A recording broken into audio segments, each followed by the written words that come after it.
If you're a business owner and thinking about hiring someone for your calls, then just pause for a second, because Voice AI can now take care of 90% of your phone calls for you. And today I'm going to give you the exact SOPs and examples on how this is possible for you right now. If you know Dan Martell, the $100 million tech CEO, he talks about this thing called the buyback loop.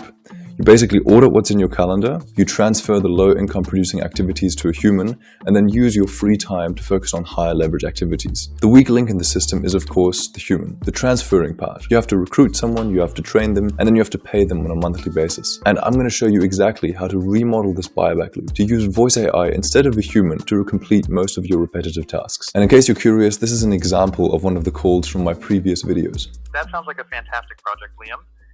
Just to confirm, which city in California will this renovation take place? We're in San Francisco. Perfect, Liam. And when were you hoping to get started on this project? Ideally, like next week would be good. We're ready to move forward pretty quickly. That sounds like a great fit. We'd love to set up a 30-minute in-person consultation. What date and time works best for you? And I know this works because I run an agency helping businesses all over the world to implement these voice AI solutions to help them replace their receptionist, to assist their booking, customer service, reactivate leads. There's so many things you can do. And it saved my last client over $30,000 a year. So if you're not excited now, then just click off the video. But if you're still with me, I'm going to explain the exact steps you can take to implement this right now. Before we get into the exact SOPs and how the buyback loop works with Voice AI, I want to explain the difference between something like a large language model and actual voice AI agents. You see, large language models are something, you can compare it to an intern. So you tell it one specific task it should do, it goes away and does it and comes back to you with an answer that you have to review. A voice agent is like hiring an actual employee.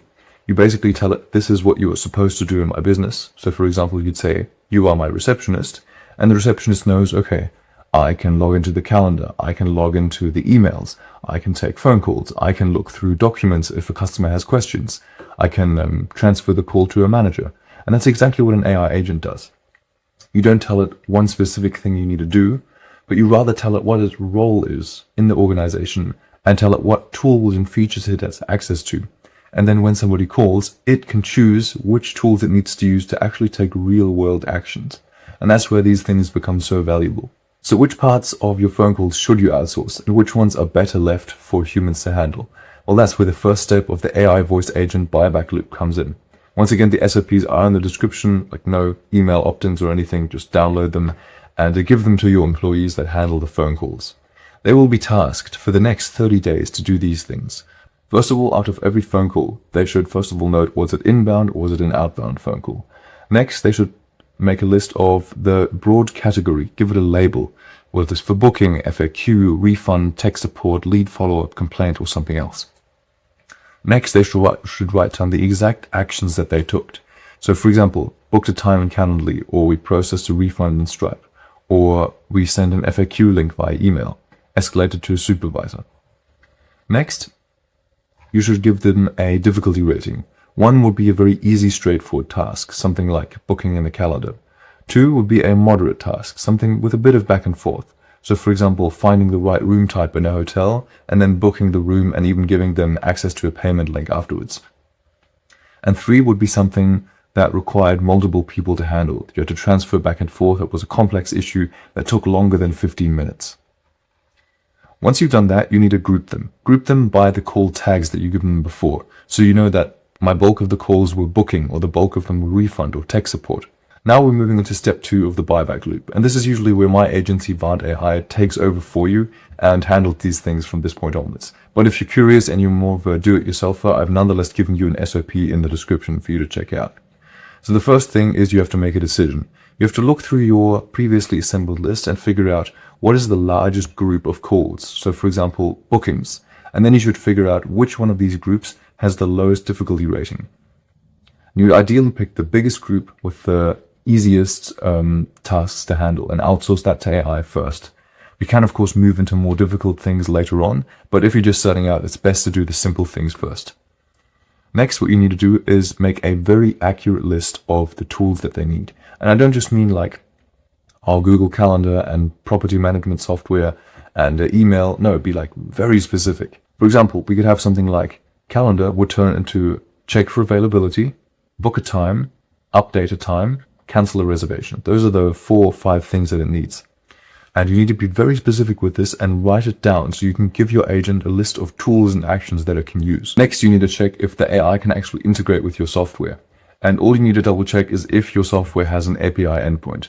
If you've got that, you're usually safe, and we can integrate that AI for you. And this is the point where it gets very technical. This is where you have to get into prompt engineering and actually assigning the right tools and doing all the testing and integrations and workflows on the back end to make sure that this works for you.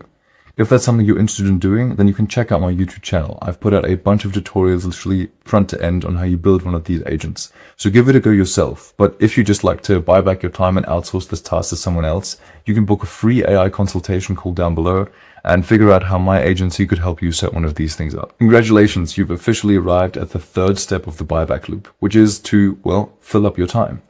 Your staff will now have 90% less to do.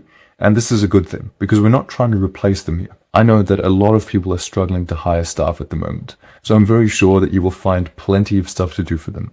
And the good news is that you don't need to actually waste your hires on these repetitive phone calls, but rather have them do more difficult and more leveraged tasks that will in the end just drive the business forward. And also your customers win, because if you have someone who's just dedicated to answering the same phone call, literally 24/7, and even handling up to 10, 20, or 30 calls simultaneously, they will never have to wait again. There's literally no wait time. There is no on hold anymore, because they get an instant answer with someone who can help them. And in my experience, it is always good to tell your callers, hey, my name is Anna, an AI receptionist, just to avoid any confusion. But usually they're actually way happier that someone instantly picked up the phone. And as you heard in the example, they do actually sound very human-like anyways. Alright, I hope you were able to get some value from this video. I put a ton of effort into the SOPs and I hope that you use them as well. Voice AI will be the biggest thing to come in the next years, and there's only a very small percentage of businesses that have already adapted. So if you want to get ahead, make sure to implement this technology as fast as possible. And once again, if you need help with anything, just book a free AI consultation call down below. I look forward to hearing from you, and I'll see you in the next one.